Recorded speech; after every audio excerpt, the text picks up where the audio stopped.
할렐루야. 하늘에서 여호와를 찬양하며 높은 데서 그를 찬양할지어다. 그의 모든 천사여 찬양하며 모든 군대여 그를 찬양할지어다. 해와 달아 그를 찬양하며 밝은 별들아 다 그를 찬양할지어다. 하늘의 하늘도 그를 찬양하며 하늘 위에 있는 물들도 그를 찬양할지어다. 그것들이 여호와의 이름을 찬양하면 그가 명령하심으로 지음을 받았음이로다.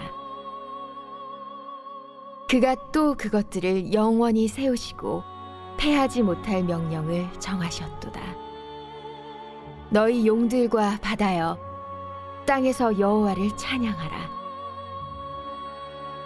불과 우박과 눈과 안개와 그의 말씀을 따르는 광풍이며 산들과 모든 작은 산과 과수와 모든 백향목이며 짐승과 모든 가축과 기는 것과 나는 새며 세상의 왕들과 모든 백성들과 고관들과 땅의 모든 재판관들이며 총각과 처녀와 노인과 아이들아 여호와의 이름을 찬양할지어다.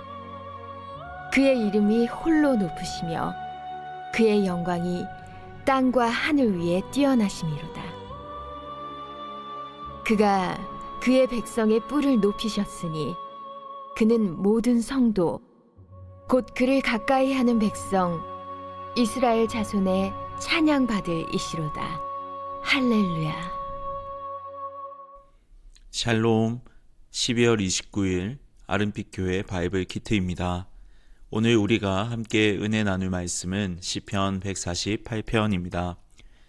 우리는 금요 기도회에서 시편을 1편부터 쭉 묵상하고 있는데요. 시를 읽을 때마다 느껴지는 시인의 정서라는 게 있지요. 제가 느꼈을 때에는 매 시마다 시인은 마냥 기쁘지만 않은 것 같습니다. 대체적으로 하나님을 찬양하면서 끝내지만 때로는 고난당하기도 하고 분노에 휩싸이기도 하고 절망과 회의에 빠져 있기도 합니다. 그런데 우리가 최근에 매일 성경 묵상을 통해 보는 시편 마지막 부분에서는 특히 150편에 가까워질수록 하나님을 찬양하는 모습이 더 많이 나타나지요. 유진 피터슨 목사님은 하나님께 응답하는 기도라는 책에서 이 사실을 이렇게 해석합니다. 만일 우리가 기도 가운데 인내한다면, 웃고 운다면, 회의하고 믿는다면, 씨름하고 춤추고 또다시 씨름한다면 우리는 확실히 시편 150편에 이르러서 벌떡 일어나 앵콜 앵콜 하며 갈채를 보낼 것이다. 우리의 삶이 힘들고 고통스럽지만 그리스도 안에서 인내하며 때론 웃기도 하고 울기도 하고 믿음이 흔들려 하나님에 대해 회의하다가도 다시 믿게 되고 또 이해되지 않는 상황 속에서도 말씀을 붙들고 씨름하다 보면 우리의 삶이 끝날 때쯤에 가서는 신실하신 그 하나님을 찬양하면서 내 삶에 간섭하신 그 하나님의 섭리에 감사하면서 앵콜 앵콜 할렐루야 할렐루야 하며 갈채를 보내게 된다는 것입니다. 그런데 여러분들은 정말 이런 소망을 가지고 계십니까? 정말 그럴 거라고 믿어지십니까? 사실 저도 그렇습니다만 보이는 현실은 이런 소망을 그렇게 가깝게 느껴지지 않게 하는데요. 오늘 우리가 읽은 시편 148편은 우리가 진실로 이런 소망을 가져도 된다라고 소개하고 있습니다. 시의 내용을 한번 살펴보겠습니다. 오늘 시에서 시인은 여호와를 찬양해야 할 대상을 단지 사람에만 국한하지 않습니다. 가장 높은 하늘에서부터 가장 깊은 땅에 이르기까지 전 우주의 모든 피조물에게 창조주 하나님을 찬양하라고 명령합니다. 1절부터 6절까지는 하늘 그리고 그 안에 있는 존재들, 7절부터 14절까지는 땅 그리고 그 안에 있는 모든 존재가 하나님을 찬양해야 할 이유를 설명하고 있습니다. 이렇게 시인은 모든 피조물이 하나님을 찬양해야 하는 이유를 세 가지로 들고 있는데요. 첫 번째로 하늘이 하나님을 찬양해야 하는 이유는 그분이 창조주이시기 때문입니다. 5절에 보면 그가 명령하심으로 지음을 받았다라고 고백하지요. 당시에 주변 민족들은 해, 달, 별, 하늘 이런 것들을 신으로 숭배했습니다. 시인은 그런 그들에게 이런 피조물이 예배의 대상이 아니라 이스라엘의 하나님 여호와를 예배해야 하는 피조물 중 하나로 격화시키고 있습니다. 가장 높은 곳에 있는 하늘의 존재조차도 하나님의 말씀으로 창조된 것들입니다. 그리고 그렇게 창조된 것들은 하나님을 찬양해야 하는 존재입니다. 두 번째로 피조물이 하나님을 찬양해야 하는 이유는 하나님께서 이 세상을 보존하시는 분, 즉 세상의 모든 것을 섭리하시는 분이시기 때문입니다. 6절에서는 그가 또 그것들을 영원히 세우시고 패하지 못할 명령을 정하셨다고 고백하는데요. 피조물이 시간이 흐르면서도 유지되고 안정적일 수 있는 모든 것이 하나님의 명령 때문임을 분명히 하고 있습니다. 이 세상을 영원히 세우시는 분, 그리고 패하지 못할 보존의 명령을 정하신 분이 하나님이십니다. 그래서 초대교회의 명설교가였던 존 크리소스톰은 피조물은 그 아름다움, 위치, 위대함, 본성, 유용성, 영속성으로 하나님을 찬양한다. 즉 피조물은 하나님이 창조하신 모습 그대로 존재하고 그 목적을 수행함으로써 창조주께 영광을 돌린다고 말하기도 했습니다. 마지막으로 인간이 하나님을 찬양해야 하는 이유로 그분이 구원자이심을 이야기합니다. 13절과 14절에 보면 홀로 높으시고 영광이 땅과 하늘 위에 뛰어나신 하나님께서 하나님을 가까이 하는 백성의 뿔을 높이셨다고 이야기하는데요. 성경 전체에서 뿔은 힘이나 능력 혹은 승리, 구원을 상징합니다. 즉 하나님은 그가 택한 백성들 그리고 그분을 찾는 이들에게 궁극적인 승리, 궁극적인 구원을 주는 분으로 묘사되고 있습니다. 하나님의 이름만이 유일하게 높으며 그분의 영광이 온 땅을 덮기 때문에 오직 그분만이 그분의 백성에게 구원을 주실 수 있는 분입니다. 정리하자면 하나님은 세상을 창조하시고 지금도 섭리하시고 구원하는 분이십니다. 그리고 그의 피조물은 그런 하나님을 마땅히 찬양해야 할 존재임을 시인은 하나님의 사역에 기대어 이야기하고 있습니다. 그런데 실상은 그렇지 못하지요. 마땅히 찬양해야 할 세상은 하나님을 찬양하지 않고 있습니다. 하나님을 믿지 않은 많은 사람들은 이 세상은 창조주 없이도 충분히 설명될 수 있다. 우주는 우연히 시작되었고 질서는 자연법칙의 결과이며 인간의 의미는 우리가 스스로 만들어가는 것이다 라고 주장합니다. 창조하시고 보존하시고 섭리하시는 그리고 구원하시는 하나님에 대한 필요를 아주 쉽게 무시하고 있습니다. 심지어 하나님을 믿는 우리도 마찬가지지요. 하나님이 우리의 유일한 구원자라고 말하지만 많은 경우 우리는 하나님 외에 다른 구원자, 때로는 돈, 때로는 명예, 때로는 가족을 하나님보다 더 나은, 더 실제적인 구원자로 여기기도 합니다. 이러한 상황에 대해 성경의 진단은 이렇습니다. 찬양은 기쁨이 터져 나올 때 마땅히 나오는 것인데 로마서 8장 22절은 죄로 인해 피조물이 다 이제까지 함께 탄식하며 함께 고통을 겪고 있다고 주장합니다. 그런데 또 마지막 때의 비전을 표현하는 요한계시록 5장 13절은 이렇게 말씀합니다. 내가 또 들으니 하늘 위에와 땅 위에와 땅 아래와 바다 위에와 또 그 가운데 모든 피조물이 이르되 보좌에 앉으신 이와 어린 양에게 찬송과 존귀와 영광과 권능을 세세토록 돌릴지어다 하니. 이렇게 탄식하던 피조물이 어떻게 보좌에 앉으신 어린 양께 찬송을 돌릴 수 있게 되었을까요? 이 사이의 빈틈을 메꾸어주는 힌트가 오늘 본문에 등장하는데요.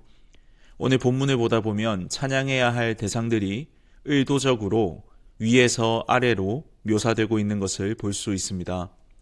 하늘의 영역 속에서도 당시 세계관에서 가장 높은 곳에 있던 천사들과 군대들로부터 해와 달, 별들, 하늘 위의 물들로 내려오고 땅의 영역에서도 가장 위협적인 바다의 큰 짐승에서부터 불과 우박, 산과 언덕, 나무, 짐승과 가축, 그 아래 인간 사회 안에서도 권력의 정점인 왕에서부터 고관, 재판관, 그리고 청년, 처녀, 노인, 그리고 당시 가장 작은 존재, 미천한 위치를 가리켰던 아이들까지 시인은 이 순서를 의도적으로 위에서 아래로 묘사하면서 우주의 양극단에 있는 천사들과 어린아이들을 대비하고 있습니다.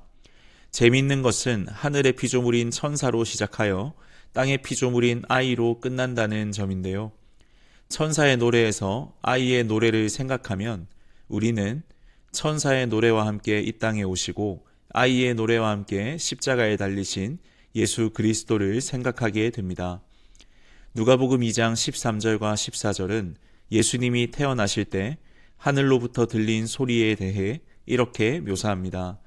호련히 수많은 하늘의 군대가 그 천사와 함께 하나님을 찬송하여 이르되 지극히 높은 곳에서는 하나님께 영광이요 땅에서는 하나님이 기뻐하신 사람들 중에 평화로다. 그리고 마태복음 21장 15절과 16절에는 예수님께서 십자가에 달리시기 위해 예루살렘에 입성하신 직후의 소리에 대해 이렇게 묘사하고 있습니다. 대제사장들과 서기관들이 예수께서 하시는 이상한 일들과 또 성전에서 소리 질러 다윗의 자손에게 호산나 하는 아이들을 보고 분개하여 예수께 말하되 이들이 하는 말을 듣느냐? 예수께서 이르시되 그렇다. 어린아이들과 젖먹이들의 입에서 찬미를 온전케 하셨다 함을 너희가 읽지 못하였느냐. 이로 볼 때 우리의 구주 예수님은 하늘의 천사들의 노래 속에서 태어나셨고 어린아이의 노래 속에서 죽음을 향해 가셨습니다.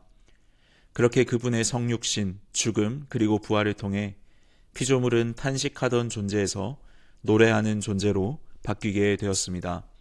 오늘 본문 14절의 말씀처럼 예수 그리스도의 아름다운 사역은 그의 백성의 뿔을 높이셨고 이제 그를 따르는 신실한 자들, 곧 그를 가까이 하는 백성들, 그리스도의 피로 하나님께 가까이 나아가게 된 모든 신자들, 즉 교회의 찬양을 받으시게 되셨습니다.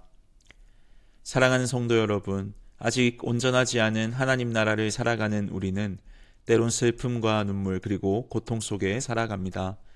찬양할 일보다 원망할 일, 눈물 나는 일이 더 많은 것이 현실입니다. 그러나 그럼에도 우리가 찬양할 수 있는 이유는 우리가 그분을 찬양하기 위해 아까 인용해드린 크리소스톰의 설교처럼 하나님이 창조하신 모습 그대로 찬양하는 존재로 존재하고 그 목적을 수행함으로 창조주 하나님께 영광을 돌리게 하시기 위하여 예수님께서 낮고 천한 곳에 오시고 죽으시고 부활하셨기 때문입니다.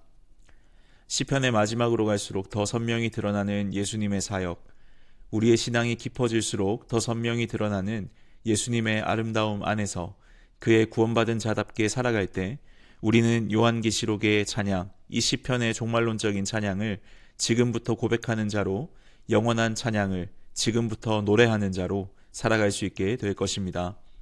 이번 한 주 우리 성도님들이 마주한 어려운 현실 속에서도 이미 얻은 구원을 살아갈 용기를 하나님께서 주시기를 기도합니다. 그렇게 우리 영원을 살아갑시다. 그리스도의 십자가와 부활이 나를 위한 것임을 알고 살아가는 자답게 찬양하며 노래합시다. 그것이 하나님께 가까이 나아가게 된 자답게 살아가는 삶일 것입니다. 그리고 마지막으로 한 가지만 더 권면을 드리고 싶습니다. 다가오는 2026년 새해에는 주일 예배를 마음 다해 더욱 사모해 주시길 바랍니다. 요한계시록 4장 1절에서 하나님은 요한에게 천상의 예배를 보여주시며 이렇게 말씀하십니다. 이리로 올라오라.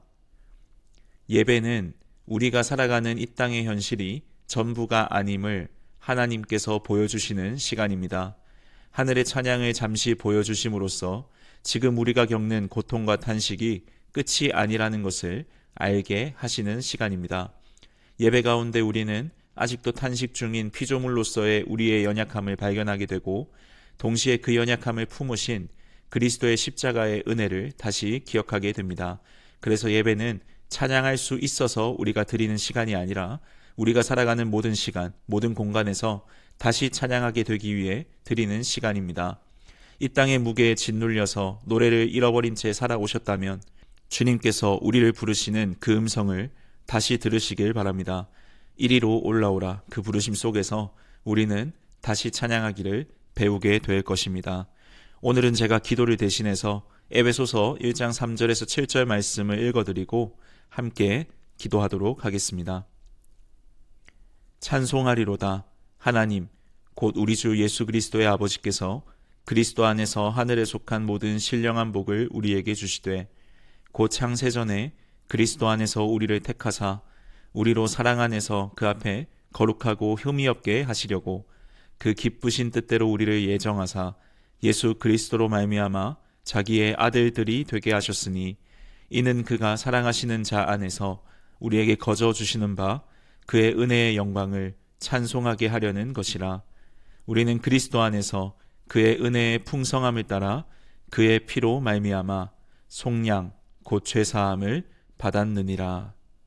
이 말씀이 우리 가운데 임하게 하여 주시옵소서. 예수님의 이름으로